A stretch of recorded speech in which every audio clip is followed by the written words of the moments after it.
By the time Richard Whitmore laughed at her accent, Aaliyah Brooks had already seen the sentence that could destroy his company. The laughter came first from the far end of the glass conference room, sharp and polished, the kind of laugh wealthy men used when they wanted cruelty to sound like confidence. 46 floors above downtown Chicago, the morning sun burned silver across the windows of Whitmore Medical Systems, turning the long table into a strip of cold light. 12 executives sat around it in navy suits and pearl earrings, their tablets open, their coffee untouched, their eyes fixed on the woman standing near the spill by the chair. Aaliyah wore a gray cleaning uniform with her name stitched crookedly above her heart. One hand held a damp cloth. The other rested on the handle of a yellow mop bucket that still smelled faintly of lemon disinfectant. She had only stepped in to clean the coffee Richard had knocked over while reaching for his pen. She had not planned to speak. People like her were trained by the building to move quietly, to lower their voices, to disappear before the important people noticed they had ever been there. But then the contract slid just enough across the table, and page 27 opened beneath the glare of the ceiling lights. Aaliyah saw the phrase deferred asset recovery. Her breath stopped. She read the next line, then the next, and the room seemed to tilt half an inch under her shoes. Richard Whitmore was about to sign away more than a partnership. He was about to hand over the company his father had built, the patents that kept children alive in emergency rooms, the manufacturing plants across Ohio and Pennsylvania, and the jobs of nearly 4,000 people who would never know their future had been hidden inside one clean sentence. "Sir," she said softly, her Georgia accent rounding the word before she could stop it. Richard looked up as if the mop bucket had spoken. "Don't sign that clause." Silence dropped over the room, quick and heavy. Evan Calder, the outside counsel seated beside Richard, slowly lowered his pen. Margaret Ellis, the board chair, turned her face toward Aaliyah, not kindly, not cruelly, but with the cautious stillness of someone hearing a smoke alarm in another room. Richard leaned back in his leather chair and studied Aaliyah from her worn black shoes to the cloth in her hand. His mouth curved. "Say that again," he said, loud enough for everyone to hear, but in proper English. A few executives smiled before deciding whether it was safe to laugh. One did, then another. The sound spread softly around the table, expensive and embarrassed and mean. Heat rose along Aaliyah's neck, but she did not look down. She had heard that tone before in classrooms, job interviews, courthouse hallways, and grocery lines. She had learned long ago that some people did not need to know you to decide you were beneath them. Richard tapped the contract with 2 fingers. "Miss Brooks, is it? I appreciate your concern, but this room is for people who understand what they're reading." The words landed clean. No shouting, no anger, just dismissal, wrapped in a suit. Aaliyah tightened her grip on the cloth until a drop of coffee fell onto the marble floor she had just wiped spotless. Her voice, when it came again, was quiet but steady. "That clause doesn't protect your company, Mr. Whitmore. It sells it." Aaliyah had not always worn a gray uniform or pushed a mop bucket through other people's silence. Before Whitmore Medical Systems knew her as the woman who cleaned conference rooms before sunrise, she had been Aaliyah Brooks from Willow Creek, Georgia, the daughter of a school bus mechanic and a mother who could stretch $20 across 3 dinners without making the table feel poor. Her voice carried that place with her. It carried red clay roads, Baptist church basements, summer cicadas, and the slow patience of people who knew life did not move faster just because someone rich wanted it to. Teachers used to call her careful. Her grandmother called her sharp. By 16, she was reading lease agreements for neighbors who were afraid of being tricked by landlords.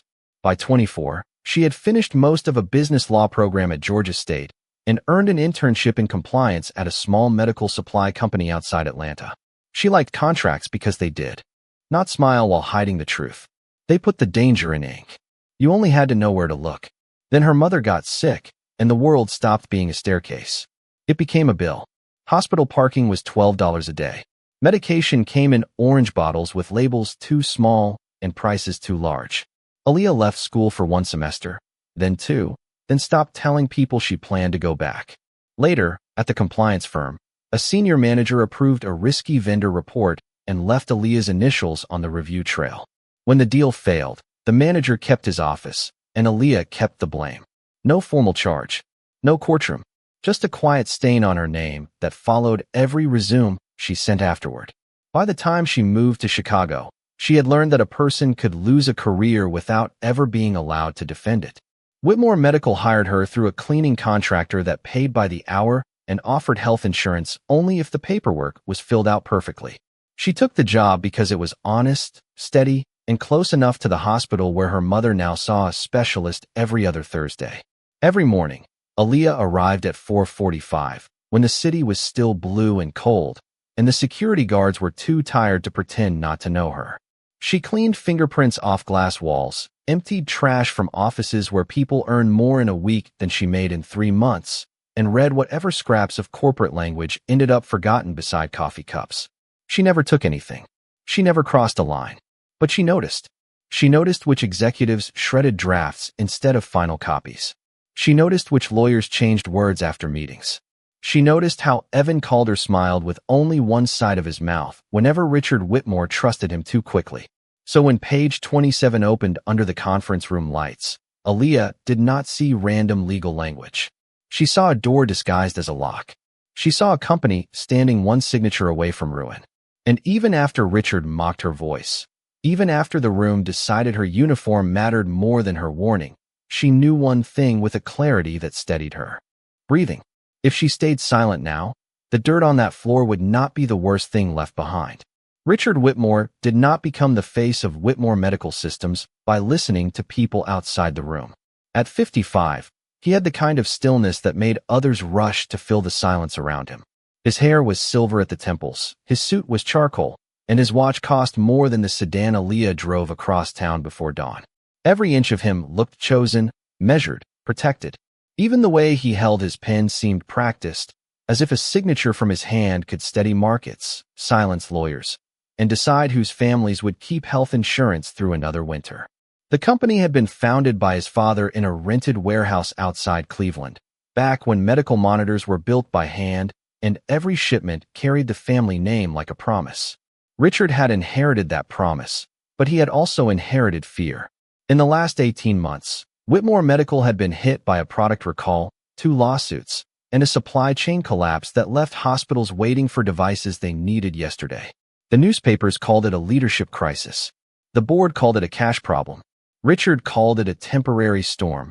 But at night, alone in his corner office with the city glowing beneath him, he knew better.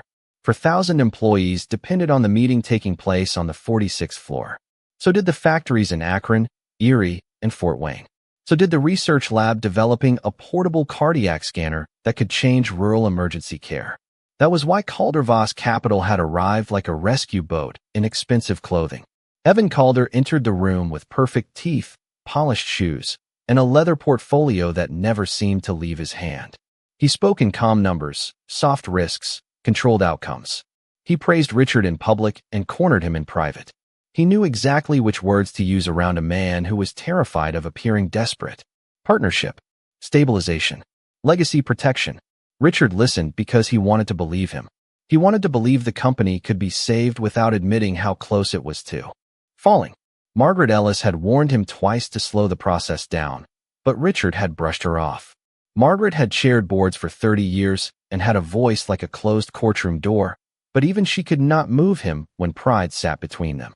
The documents had been reviewed by senior counsel, the board packet had been distributed, and the press release was already drafted. All Richard needed to do was sign. Then Aaliyah Brooks spoke from beside a mop bucket, and the clean machine of the morning slipped out of rhythm. Richard stared at her now, irritation tightening behind his eyes. He saw the uniform first. He saw the accent second. He saw the audacity before he saw the warning. To him, she was not a person with a history, a mind, or a reason to be afraid. She was an interruption. Evan Calder leaned back slightly, watching Richard with the faintest smile, as if waiting for him to restore order. Around the table, the executives held their breath, not because they trusted Aaliyah, but because the room had sensed something dangerous. Richard picked up the pen again, its gold clip catching the light. "We are done here," he said, his voice flat and final. But Aaliyah did not move. Her eyes stayed on page 27, and in that quiet second, Richard Whitmore mistook dignity for disobedience.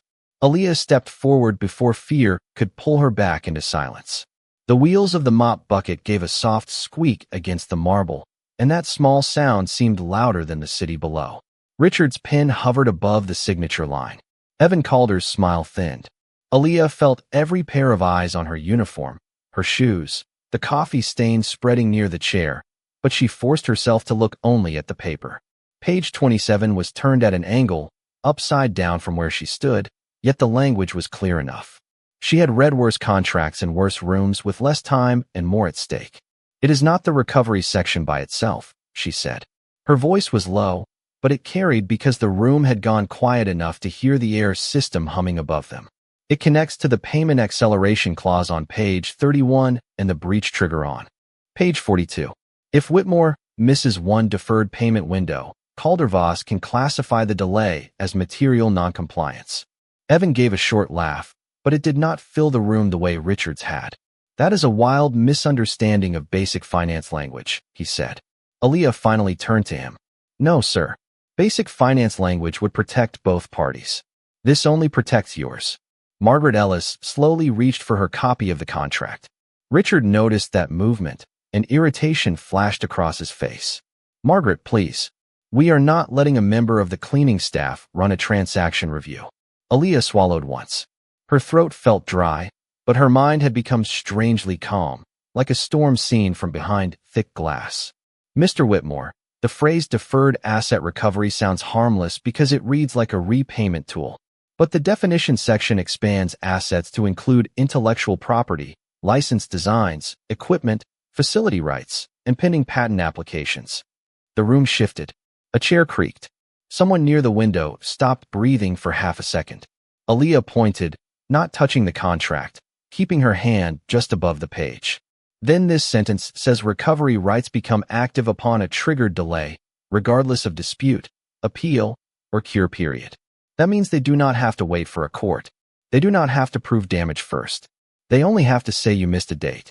Richard's jaw tightened, but for the first time, he did not interrupt. Evan leaned forward, his polished confidence losing a fraction of its shine. "You are reading words without understanding context." Aaliyah looked back at Richard. "Then ask him why the cure period was removed from this draft." The question landed differently. Not like an accusation. Like a key turning inside a lock. Margaret flipped pages faster now, her glasses low on her nose. Two board members opened their tablets. Evan's fingers pressed flat against his leather portfolio. Aaliyah could feel her heart pounding under the crooked stitching of her name tag, but she did not step away. "I am not trying to embarrass anyone," she said. "I am trying to stop you from signing. Something you cannot undo." Richard stared at her, still proud, still angry, but no longer completely certain. And that was when the first crack appeared in the room's perfect glass silence. Richard's uncertainty lasted only a second, but in a room built on control, 1 second was enough to frighten him. He looked at Margaret's hands moving through the contract, then at the board members whispering over their tablets, then at Evan Calder, whose expression had gone too still. Pride rose in Richard before caution could reach him. "Enough," he said, and the word struck the table like a gavel. "This is not a courtroom, and she is not counsel." Aaliyah lowered her hand, but she did not lower her eyes. The coffee on the floor had spread into a thin brown crescent near her shoes. The smell of it mixed with lemon cleaner and expensive cologne, sharp enough to make the air feel crowded. Richard stood, buttoning his jacket with controlled impatience. "You were brought in here to clean a spill. That is all." He turned toward the glass wall where the security desk could be seen beyond the corridor. "Have her supervisor called." Evan Calder exhaled, almost relieved. "Richard, that is the appropriate response. We cannot allow random staff to interfere with a transaction of this scale." The phrase random staff moved through the room without anyone claiming it, yet everyone heard it. Aaliyah felt it settle on her shoulders like dust. Random, as if she had not arrived before sunrise every day for 11 months. Random, as if she had not learned the rhythm of this building better than some of the executives who ignored her. Random, as if knowledge belonged only to people whose names were printed on the door. Margaret looked up from page 42. "Richard, I think we should pause." He turned on her, his voice colder now. "We have paused enough." Then he looked back at Aaliyah. "Miss Brooks, you have made your point. You may leave." Aaliyah could hear footsteps approaching in the hallway. Two security officers appeared at the glass door, not rushing, not threatening, simply waiting for the room to decide what kind of mistake she was. Her mouth went dry. She thought of her mother. In a hospital chair on the south side, a blanket folded over her knees, asking every Thursday if Aaliyah was eating enough. She thought of the cleaning contractor's attendance policy, the small line that said disruption of executive operations could result in immediate termination. She thought of rent, gas, prescription refills, and the thin envelope of cash she kept in a kitchen drawer for emergencies that never stopped coming. Richard saw her silence and mistook it for surrender. "That accent of yours may sound convincing where you come from," he said, quieter now, more personal. "But this is a boardroom. Words have consequences here." Something in Margaret's face changed. Aaliyah saw it. Evan saw it too, and his fingers tightened around the edge of his portfolio. For the first time, the insult had become too clear for the room to hide behind professionalism. Aaliyah picked up the damp cloth from the table and folded it once, slowly, carefully, as if dignity could be kept alive by the way a person handled small things. "Yes, sir," she said. "Words do have consequences." The security officers opened the door. Aaliyah stepped toward the corridor, but before crossing the threshold, she turned back one last time. Her voice did not shake. "If you sign page 27 today, by Friday morning Caldervos will own your patents, your equipment, and the emergency scanner your father started building before he died. And every person in this room will know a cleaner told you first." No one laughed. Not this time. Then the door closed behind her, sealing her outside with the mop bucket, the lemon cleaner, and the sound of a room that had finally forgotten how to breathe. Aaliyah stood in the service corridor with the door closed behind her, and the whole city shining beyond the glass like it belonged to someone else. For a few seconds, she did not move. The mop bucket rested beside her hip, its yellow plastic dulled by months of bleach marks, its wheels angled toward the freight elevator as if it already knew the way back down. The hallway was colder than the conference room. The air smelled of metal vents, wet cloth, and the lemon cleaner that had soaked into her sleeves. Her reflection appeared faintly in the glass wall across from her. Gray uniform, dark curls pinned low, name tag crooked, shoulders held straighter than she felt. Behind the door, there was no laughter now. Only the muffled weight of voices kept low. That silence hurt more than the laughter had, because silence meant some part of them had heard her. One of the security officers shifted near the wall, uncomfortable but trying not to show it. He was young, maybe 26, with a radio clipped to his shoulder and kindness trapped behind company policy. "You okay, ma'am?" he asked quietly. Aaliyah looked down at her hands. The damp cloth had left her fingers wrinkled and cold. A thin brown stain from the coffee marked the edge of her sleeve. She nodded because nodding cost less than explaining. "I am all right," she said.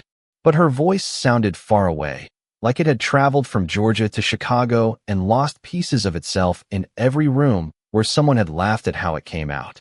She thought of the first time a recruiter had repeated her words back to her in a fake Southern drawl, smiling as if humiliation was harmless when it wore a friendly face. She thought of the compliance office in Atlanta, where she had stayed late for weeks fixing reports no one thanked her for, only to be blamed when a man with a larger title needed somewhere to place his mistake. She thought of her mother saying, "Baby, never let the world make you ashamed of the way home sounds in your mouth." Aaliyah closed her eyes. The building hummed around her, 46 floors of glass, steel, money, and secrets. Somewhere below, delivery trucks were backing into loading docks. Somewhere above, sunlight was sliding across offices where people would never know how close their paychecks had come to disappearing inside a paragraph.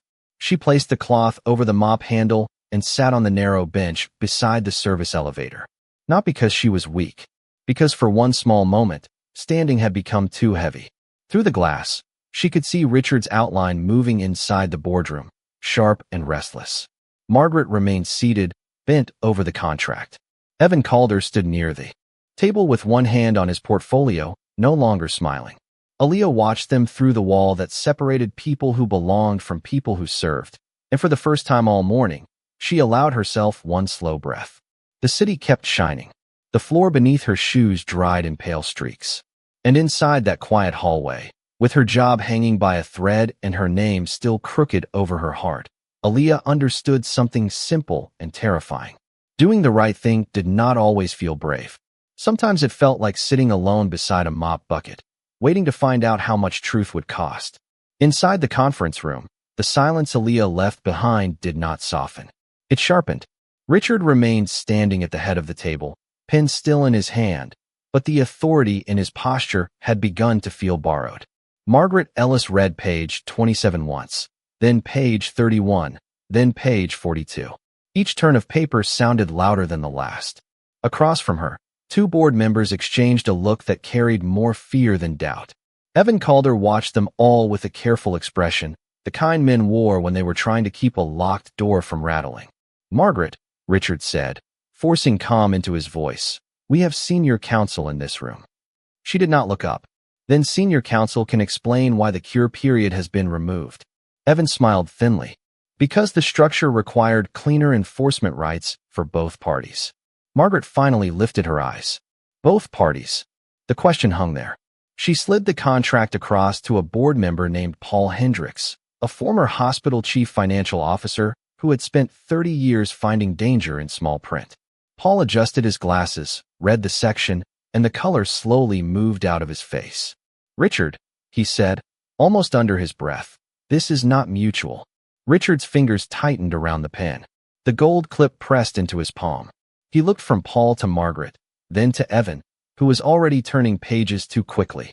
"It is standard protective language," Evan said. "For a distressed asset acquisition," Paul replied. "Not a strategic partnership." That phrase changed the temperature of the room. Distressed asset acquisition. Richard heard it and felt something cold open beneath his ribs. His father's photograph hung on the far wall near the company's seal, smiling in a white lab coat from another decade, back when Whitmore Medical was small enough that every employee knew his birthday. Richard had spent years trying to prove he could protect what that man built.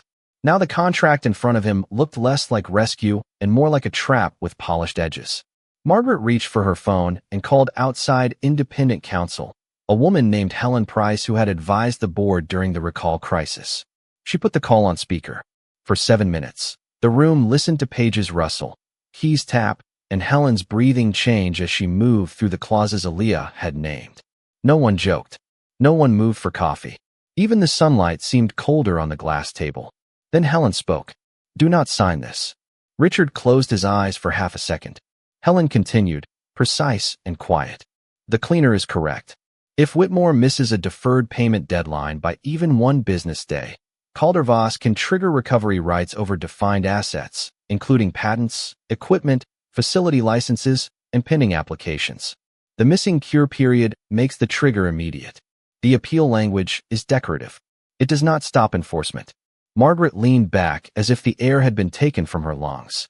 Paul whispered something no one answered. Richard opened his eyes and looked at Evan Calder.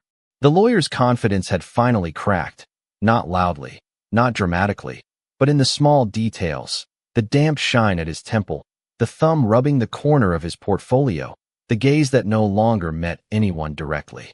Richard set the pen down. It rolled once across the signature line and stopped against the contract. He stared at it, understanding with a force that made his throat tighten. One more inch, one careless stroke of ink, and he would have delivered his company into another man's hands while laughing at the only person who had tried to save him. Richard did not walk into the corridor like a man going to collect an employee. He walked like a man approaching the edge of his own mistake. The glass door opened with a soft seal, and the voices inside the conference room fell behind him. Aaliyah was still sitting on the narrow bench beside the service elevator, hands folded over the damp cloth, her mop bucket beside her like a witness no one had invited.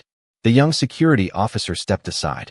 Richard stopped a few feet away, close enough to speak, far enough to understand that he no longer had the right to crowd her space. For the first time that morning, he looked at her without looking past her.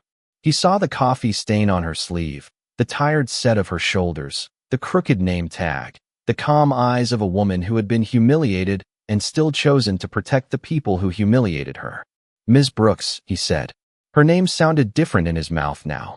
Not smaller, not casual, careful. Aaliyah stood because years of work had taught her to stand when executives spoke, but she did not lower her chin. "Yes, Mr. Whitmore." Richard glanced through the glass at the room behind him. Evan Calder was standing alone near the table, watched by 12 people who had stopped trusting him. Margaret Ellis held the contract like evidence. Richard drew one slow breath. You were right. The words came out rougher than he intended. Aaliyah did not answer. She had learned that apologies often came dressed as announcements, built more to rescue the speaker than repair the wound. Richard understood the silence and let it stay. I mocked your voice, he said, quieter. I used your job to dismiss your mind. I treated your accent like it made your warning less intelligent. His jaw tightened, but this time it was not anger at her. It was the weight of hearing his own words return to him without protection. That was wrong. The corridors seemed to hold still. The air vent hummed above them. Far below, a siren passed through the Chicago streets, thin and distant. Aaliyah looked at him for a long moment, and when she spoke, her voice was not warm, but it was steady. Truth does not need a perfect accent, sir. Richard closed his eyes briefly, as if the sentence had found the exact place in him that pride had kept locked. When he opened them, he nodded. No, it does not. He stepped back and gestured toward the conference room. Would you come inside and explain the clause to the board? Not as cleaning staff, as the person who saw what everyone else missed. Aaliyah looked past him to the long table, the polished chairs, the people who had laughed and then fallen silent. Every instinct told her to refuse, to keep the little dignity she had left and walk toward the freight elevator. But then she thought of the workers in Akron, Erie, and Fort Wayne. She thought of the hospital monitors, the scanners still unfinished, the families whose lives could be changed by one company not being gutted by greed. She picked up her notebook from the lower shelf of the cart, the old black one with softened corners. I will explain it, she said, but I will not be used to make this room feel better about what happened. Richard nodded once. Understood. When they re-entered the conference room, no one laughed. Richard pulled out a chair beside Margaret Ellis, not at the wall, not near the door, but at the table. Aaliyah sat down slowly, placed her notebook before her, and turned the contract to page 27. Evan Calder looked away first. Aaliyah explained page 27 without raising her voice. She moved through the contract line by line, connecting the recovery language to the missing cure period, the accelerated payment trigger, and the hidden definition of assets that reached far beyond money. No one interrupted her now. The same executives who had smiled at her silence leaned over their tablets, following every word as if the room had finally remembered that intelligence did not arrive in one kind of suit. Richard sat at the head of the table, but he no longer looked like the tallest person in it. He looked like a man listening for the first time after years of mistaking volume for leadership. Margaret Ellis asked the questions carefully, and Aaliyah answered each one with calm precision. When Evan Calder tried to object, Margaret lifted one hand and stopped him without looking away from the page. The gesture was small, but it ended something. By noon, the signing ceremony was canceled. By 2, outside counsel had secured every draft Evan had submitted over the past 6 weeks. By 4, Calder-Voss Capital received formal notice that Whitmore Medical Systems was withdrawing from negotiations and referring the matter for review. Evan left through the private elevator, his leather portfolio clutched against his side, no longer polished by the confidence he had carried in. No one followed him. No one needed to. The paper trail was already speaking. The next morning, Whitmore Medical sent a message to every employee across its offices, plants, and labs. It did not mention Aaliyah by name, not yet, but it said the company had avoided a transaction that would have placed critical assets and jobs at risk. In Akron, a machinist read it beside a time clock and exhaled. In Erie, a single mother in quality control checked her phone during lunch and smiled at nothing anyone else could see. In Fort Wayne, an engineer returned to the portable cardiac scanner prototype and tightened a screw with steadier hands. Aaliyah heard none of this. She was back at work before sunrise, wiping glass on the 38th floor because bills did not pause for justice and apologies did not refill gas tanks. But something in the building had changed. People who once stepped around her cart now moved aside with care. A receptionist said good morning and meant it. The young security officer at the 46th floor gave her a quiet nod that felt like a promise kept. 3 weeks later, Richard found her in the lobby just after 8, standing near the front desk with her cleaning cart, the morning light falling across the marble in long white bands. He was not alone. Margaret Ellis stood beside him, holding a slim folder. Aaliyah looked at them, then at the folder, and for one guarded second, the old fear returned. Richard saw it and did not rush her. "Ms. Brooks," he said, "the board has reviewed your background, your analysis, and the report you prepared after the meeting." Margaret handed her the folder. Inside was an offer letter for a new position, Director of Contract Risk Review. Full salary. Health benefits starting immediately. Tuition support if she chose to finish her degree. Aaliyah read the words twice. Her fingers rested on the paper, steady at first, then not. Richard did not ask for gratitude.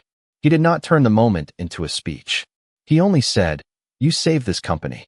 We should have seen you before we needed saving." Aaliyah closed the folder gently. She thought of her mother, her grandmother, the recruiter who mocked her voice, the office in Atlanta that had buried her name under someone else's mistake.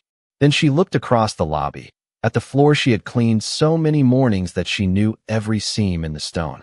"I will take the job," she said, "but I want the cleaning staff included in the employee scholarship program." Margaret's mouth softened. Richard nodded. "Done." Months later, Aaliyah entered the same building through the front doors, wearing a navy blazer and a small silver badge that caught the light. Her name was straight this time. Above it were the words Whitmore Medical Systems, Contract Risk Review. Richard saw her from the far end of the lobby and stopped. For a moment, neither of them spoke. He gave a slight nod, not grand, not public, just honest. Aaliyah returned it, then walked forward across the polished marble. The floor reflected her steps in quiet flashes of light. Once, she had bent over that stone with a damp cloth while powerful people looked through her. Now she crossed it without lowering her eyes. Around her, the building breathed, alive with phones ringing, elevators opening, workers arriving, and a company still standing because one woman had refused to let disrespect make her silent. No applause followed her. No speech filled the air. Only the soft sound of her shoes moving toward the conference room, and the calm, unmistakable silence of justice finally taking its seat at the table.